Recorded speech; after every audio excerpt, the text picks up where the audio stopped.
नमस्कार, आप देख रहे हैं जांच पर आपके साथ में आचा श्रीवास्तव। आज की हमारी बड़ी खबर नोएडा की उन सड़कों से है जहां पिछले कई महीनों से एक रहस्यमयी अफसर लोगों की नजर में तो था, लेकिन उसकी असली पहचान किसी को पता नहीं थी। एक ऐसा आदमी जो कभी खुफिया मिशन पर होने का दावा करता है, कभी अपने आप को रॉ का ऑपरेशन ऑफिसर बताता है, और सबसे चौंकाने वाली बात तो ये है कि हर बार उसका नाम, उसकी पहचान और उसका पूरा परिचय बदल जाता है। लेकिन आज इस रहस्यमयी अफसर का पूरा खेल सेकंडों में ढह गया। नोएडा में यूपी एसटीएफ ने एक ऐसे शख्स को गिरफ्तार किया जिसकी जिंदगी फर्जी पहचान, नकली सरकारी दस्तावेजों और ठगी के जाल से बना हुआ है। एक पूरा अंडर कवर नाटक थी। पकड़ा गया सुनीत कुमार बिहार के वैशाली जिले का रहने वाला है, लेकिन नोएडा की सड़कों पर वह कभी सुनीत नहीं था, बल्कि कभी राहुल, कभी अमित, कभी सुदीप शर्मा और कभी रॉ का ऑपरेशन ऑफिसर बनकर घूम रहा था। जरा सोचिए, कोई आपकी आंखों के सामने सरकारी अफसरों की तरह चलता फिरता हो, पाउच में ढेर सारे आईडी कार्ड हो, व्यवहार में रॉब हो, आवाज में अधिकार हो, और फिर अचानक वह शख्स पकड़ा जाए तो पता चले कि उसकी पूरी जिंदगी ही एक झूठ थी। नोएडा एसटीएफ के हाथ लगा एक ऐसा मास्टर इम्पर्सनेटर जो सिर्फ बोलता नहीं था, बल्कि पूरी तरीके से अपनी पहचान को गढ़ता था।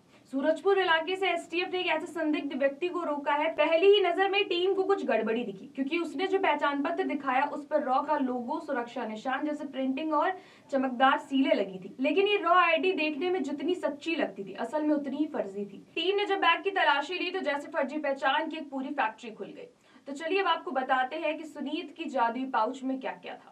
रॉ का नकली आईडी कार्ड, 5 पैन कार्ड, 2 आधार कार्ड, 3 वोटर आईडी कार्ड, 20 बैंकों की चेकबुकें, 8 डेबिट और क्रेडिट कार्ड, 17 अलग अलग नामों के एग्रीमेंट। हर कार्ड पर एक ही चेहरा, लेकिन हर कार्ड पर नाम अलग था। ऐसा लगता था कि वो नहीं, बल्कि उसके अंदर 17 अलग अलग लोग रहते हैं। हर पहचान एक नए खेल के लिए, एक नई कहानी के लिए, और शायद एक नई ठगी के लिए। कैसे खेलता था सुनीत खुफिया अफसर का रोल? आपको जानकर हैरानी होगी कि सुनीत अपने किरदार में इतना खो जाता था कि कई महीनों तक लोग ये समझ ही नहीं पाते थे कि वह असली अफसर है या नकली। वह किराए के घर 2-2, 3-3 महीने में बदलता था। हर नए मकान मालिक को बताता, मैं रॉ में हूँ, स्पेशल मिशन पर हूँ, ज्यादा दोस्ती मत करिए। पुलिस चेकिंग हो तो फर्जी रॉ आईडी दिखाकर निकल लेता था। सरकारी दफ्तर में कई बार इस कार्ड के दम पर प्रवेश भी कर चुका था। ये खेल सिर्फ पहचान तक सीमित नहीं था, उसके पास इतने बैंक खाते, चेकबुकें और कार्ड पाए गए हैं कि एसटीएफ जांच कर रही है कि क्या वो किसी बड़े बैंकिंग फ्रॉड या केवाईसी स्कैम पे शामिल था। क्या वो पैसे की लेन देन के पीछे किसी बड़े गिरोह का हिस्सा था? क्या वो पहचान छिपाकर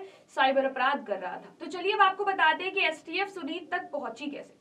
सूरजपुर इलाके में पिछले कुछ हफ्तों से एक अफसर के घूमने की खबर एसटीएफ तक पहुंची थी। वह जहां भी जाता रौब जमाता, लेकिन उसकी गतिविधियां संदिग्ध लगती। एसटीएफ ने उसके मूवमेंट को ट्रैक किया, उसकी कॉलिंग पैटर्न पर नजर रखी, और सोमवार शाम वह किसी एक दुकान के बाहर खड़ा दिखा तो टीम ने उसे रोका। पहचान पत्र दिखाने के बाद उसकी घबराहट बढ़ी। एसटीएफ को तुरंत समझ आ गया कि ये कार्ड नकली है, और फिर शुरू हुई पूछताछ। पहले 5 मिनट पे ही उसका रॉ वाला बबल फट गया। अब एसटीएफ जांच कर रही है कि इतने दस्तावेज उसने बनाए कैसे, इसके पीछे कौन कौन लोग हैं, क्या वह किसी संगठित गिरोह से जुड़ा हुआ है, क्या उसने रॉ के नाम पर किसी से पैसा वसूला है, क्या सरकारी सिस्टम में कहीं कोई लूप होल का फायदा उठाया गया, उसके बैंक खातों में क्या क्या लेन देन हुए हैं। अधिकारियों का कहना है कि ये सिर्फ शुरुआत है, मुख्य खुलासे होने अभी बाकी है। तो ऐसी देश और दुनिया की बड़ी खबरों पर नजर रखने के लिए आप जुड़े रहिए चाणक्य एक्सप्रेस के साथ। नमस्कार।